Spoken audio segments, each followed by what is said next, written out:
I want to do something which is like a cry against the terror of perfection and use.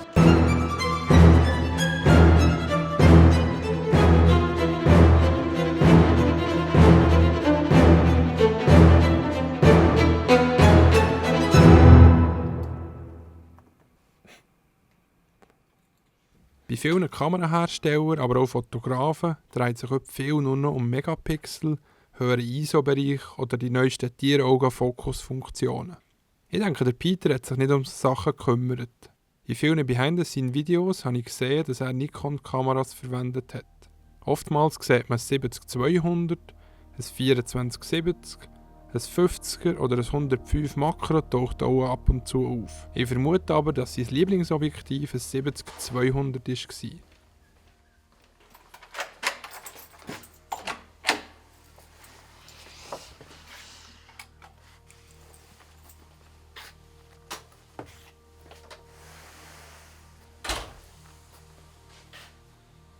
Anhand der Metadaten von seinen Bildern sehe ich auch, dass er auch im Telebereich mit Verschlusszeit um 160 Stück gearbeitet hat. Durch das hat er auch in Kauf genommen, dass das eine oder andere Porträt leicht verwackelt ist. Ich denke, er hat das ganz bewusst eingesetzt, um gewisse Emotionen besser zu transportieren.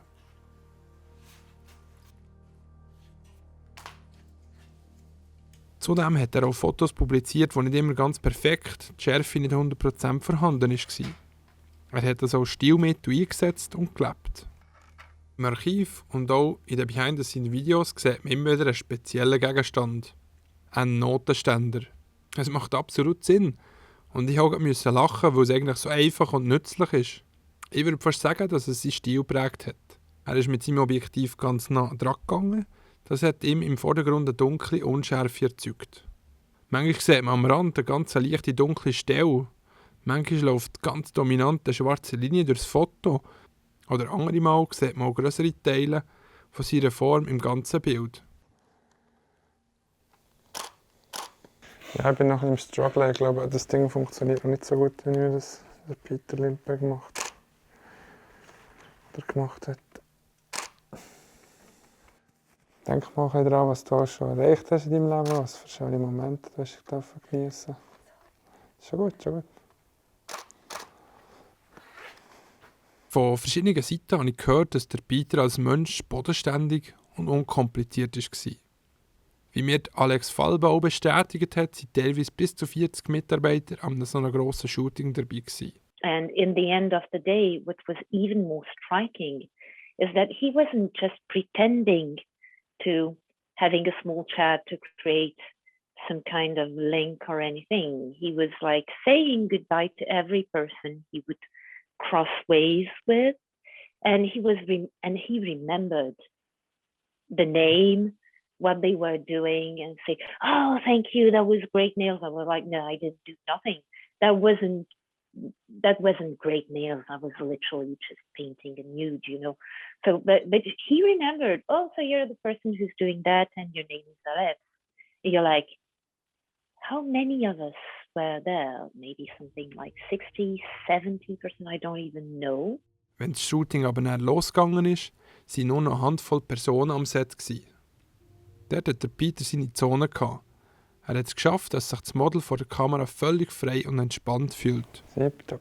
Die Körperhaltung mal so gerade vordrehen. Ja, so, ja. Super. Ja, gerne wird immer so seine Kurven verstecken.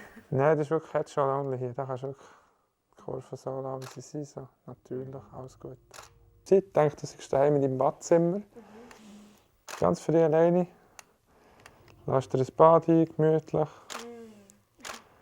Ja, genau. Die Schauspielerin Kate Winslet hat 2016 mal in einem Interview gesagt, als Fotograf ist Peter wirklich interessiert zu zeigen, wer die Frau vor der Kamera wirklich ist. Peter ist bekannt dafür, dass er seine Fotos nicht bearbeitet. Als Schauspielerin schätze ich das sehr. Ich will nicht, dass Menschen mich verändern. Wenn das Model vor der Kamera sich nicht mehr Gedanken macht, wie sie aussieht, sondern einfach ist, was sie ist. Genau das ist der Moment, wo als Fotograf spannend wird. Es hat hier jetzt extra ein bisschen Unschärfe noch drin. Jetzt haben wir wie alle Du hast mich Emotionen. aus so vielen Sachen raus... Wie viele Emotionen gehabt, ja. Gut, weil da ist es nur so angehaucht. Ja. Genau.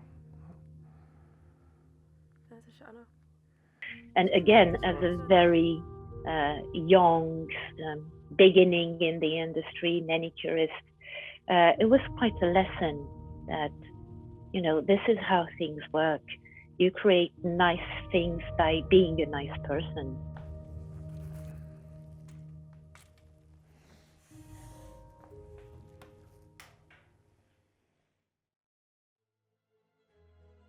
Und der Peter, selbst als wir nachher zurück zum Hotel gefahren sind, er hat immer so eine kleine Kamera dabei und hat wie so einen kleinen Bub immer noch irgendwie alles gefotografiert. Wo ich andere Fotografen kenne, hauptsächlich ist sie fertig. Wenn sie fertig sind, dann ist gut, dann gehen sie und dann haben sie ihre Arbeit erledigt. Aber jetzt denke ich, bei ihm geht es so ein bisschen fliessend. Wenn er etwas sieht, dann ist er im Moment und dann will er das haben. Oder?